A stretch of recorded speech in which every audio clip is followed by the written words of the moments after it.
This week on Haunt Culture, we go to Spirit Halloween to check out what spooky offerings they have this year. And we create our own haunted house using only Spirit Halloween items. Today on Haunt Culture.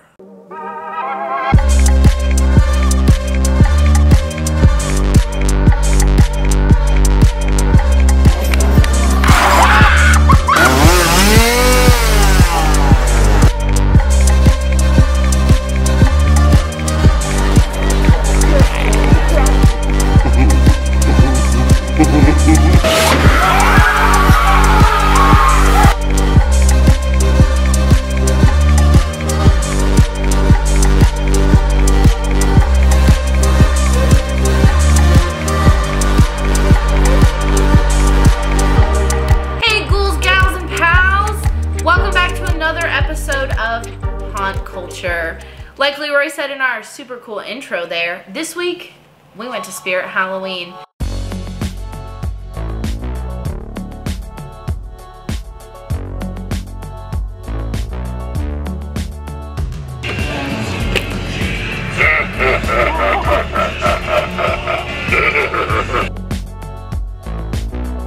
If anything, this will probably make you live longer.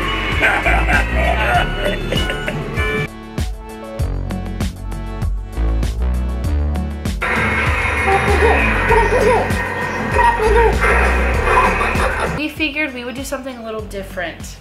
That's right. What did we do, Leroy? Well, we created our own home haunt. We went to Spirit Halloween with the idea in mind that we would build our own home haunt. Hypothetically, if we built our own home haunt, obviously we can't really do that, but if we could that realistically be done, and how much money would it cost to get animatronics, costumes, makeup, props, all of those types of things, and let you guys know if Spirit Halloween is a cost-efficient or even a good quality to look at if you're interested in doing something like that. So we've come up with a kind of a basic haunted house idea where it's 5 different rooms, different genres of monsters, and we're gonna go through each one and say which items at Spirit Halloween we want to use in those rooms. So let's go ahead and go through each of the rooms and the items we would get for them. Brittany, why don't you kick it off with the first room? So our first room would be the bird room. So the bird room, there's this really cool animatronic as soon as you walk in to Spirit Halloween. This really cool bird, almost looks like a plague doctor mask, but it was very clearly a bird. And his head like went forward and back and his little arms moved around. It's very cool. So we went with the bird room. And we decided that in this bird room there would be a bird lady. Because, you know, everybody's going to be distracted by that animatronic with the head that kind of pops out and kind of looks at you. So we went with a bird lady who was wearing this beautiful kind of spider-ish dress, very flowy. And she will have a plague doctor mask on, as well as a little bird skull prop. So we thought that would just be a cool idea to kind of get started, have this really big open animatronic to kind of kick everything off, grab your attention, and you always want an actor in that front room.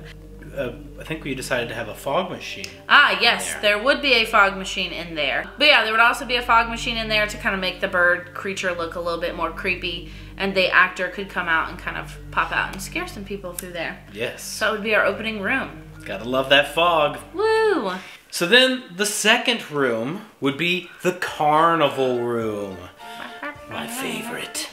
So in this room, we decided on, there was this creepy monkey animatronic. What was his name again? Monty. Monty the monkey. He was just the right amount of creepy.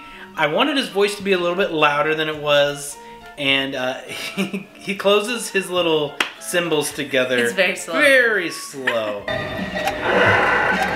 Needs to speed it up just a little bit more. Get that creepy. But I think it adds a good creep factor. It's a good distraction, so our clown people can sneak up.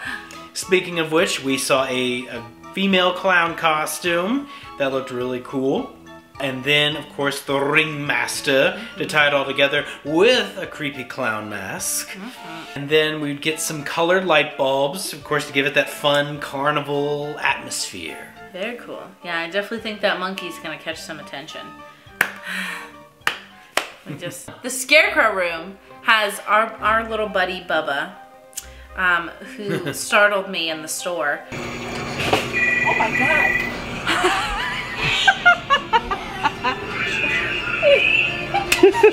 That's really good. God, you got me. Bubba's step pad was nowhere near where my foot was, and he just popped out and scared the bejesus out of me. He was on sensor mode. He was. It was very cool. And we would also have our own little Scarecrow actor in this room as well. Now, the mask that came with the costume, not fantastic. So we went with an alternative that had really cool motion like detection, like it attaches to the actor's jaw. So it shows these really scary, bloody, sharp teeth. And this room would be rather dark.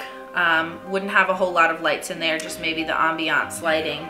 I think we did have that little pumpkin light. Oh, we did have the little pumpkins. Yeah.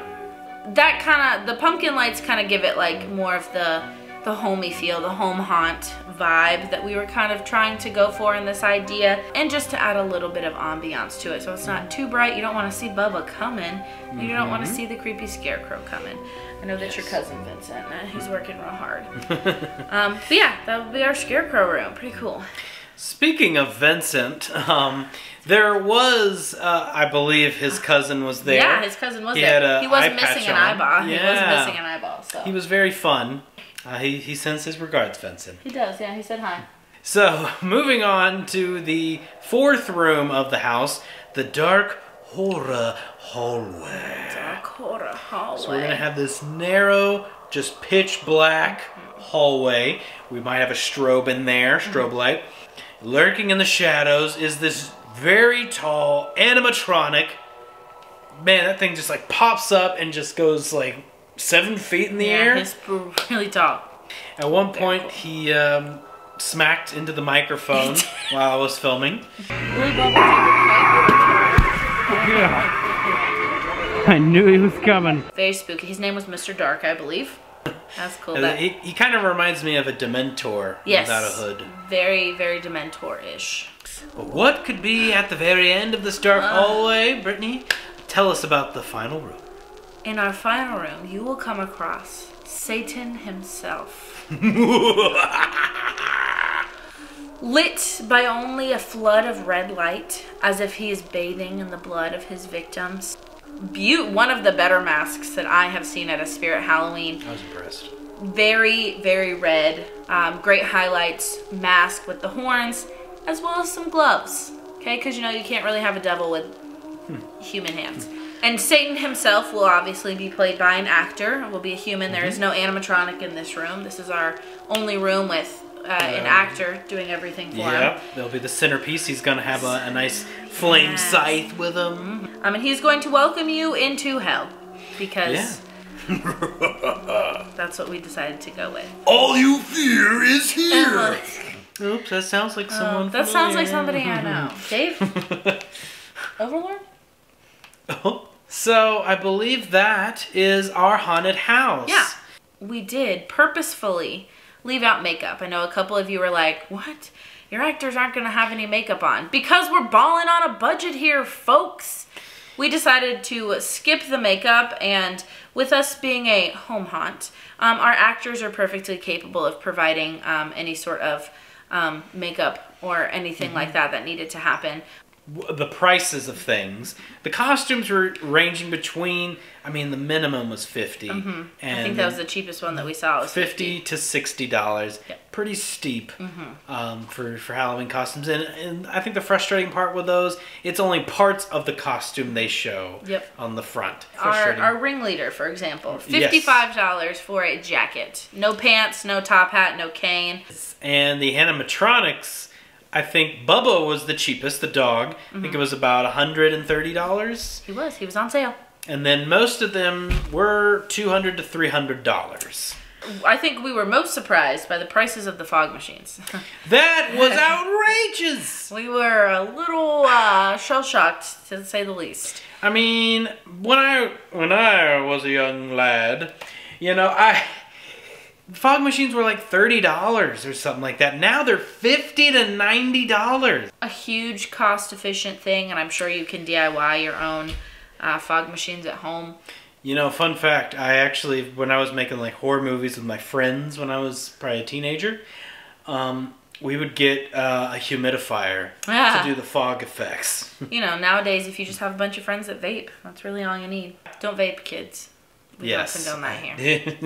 But if you happen to have those friends, you know, you could use that to your advantage. Especially if they're cloud vapors. Oh, I mean, like, if you're using that, it wouldn't be practical in a haunt setting. Can you imagine being paid for 6 hours of vaping in a room? Why does fog smell like cotton candy? Be like, Jimmy, you gotta switch out your flavoring, buddy. We gotta get it a little more, like, spooky. In total, how much did we end up spending for our home haunt? In total, I gotta reference my notes. So with everything that we showed you in the video, would have been $1,889 before tax. Now here in North Carolina, our tax is a little steep. It's 7.25% for tax. So my roundabout guess for overall total after tax, I would probably say around $2,100. For 5 rooms, 0 makeup, and as few and as minimum special effects as we could manage. I think a lot of our budget was going into those animatronic because we had about 4 of them. And I know for a fact at least 3 of them, at least 2 of them were worth $300. I love going to Spirit Halloween after Halloween to get all those delicious deals. It's the best time to go. But if you are somebody who runs your very own home haunt, whether it be in North Carolina, on the East Coast, anywhere, we'd love to hear from you. Tell us about your haunts. We would reach out to us. We would love to interview and talk to you about how you run and operate and plan for your own special home haunts. We just did this as kind of a fun little experiment, because I know a lot of people are interested in that. My family used to do a little home haunt, fun fact, and we had friends that would chase us around with chainsaws. And I would also say, if you're someone who runs a home haunt, where do you go to get your haunt stuff? Yeah, because I would love to know more Halloween stores or little secret tips and tricks of where to find cool Halloween stuff. So let us know, comments down below, contact us. Love to hear from you. To end our video, Leroy, yes, let's give just our general opinion on what we think about Spirit Halloween as a whole for the 2022 Halloween season. Personally, I'm a huge Halloween lover. Always enjoy going to Spirit Halloween. I think they have really come a long way over the years. It's just such a fun atmosphere to go to. Quality on products, it's a hit or miss sometimes. I will say I was pretty impressed with the animatronics overall. Again, I think my least favorite part of what they're offering are the costumes themselves. I think it's super expensive, and what you get, it's part of a costume, not an entire costume. Brittany? I have to agree for the most part. I think this year is okay. The Spirit Halloween that we went to, I don't think was 100% set up yet, but it felt very empty in compared to years past, especially the back section. Our particular Spirit Halloween has a lot of the like hot dog costumes and inflatable costumes and plus size things at the back of the store, and it felt very empty. I have to 100% agree with Leroy on the quality of the costumes. $55 for a jacket that you probably won't be able to wash because you can wear it once before it falls apart. And y'all know I'm a plus size lady. The sizing is not the best with these kind of Halloween shop costumes and things. But I love Spirit Halloween. I will take every opportunity possible to go and look around. I did buy a shirt. I had a Train Your Demon Cat. I believe that's going to wrap up this week's episode of Haunt Culture. Yeah. Until next time, keep it spooky!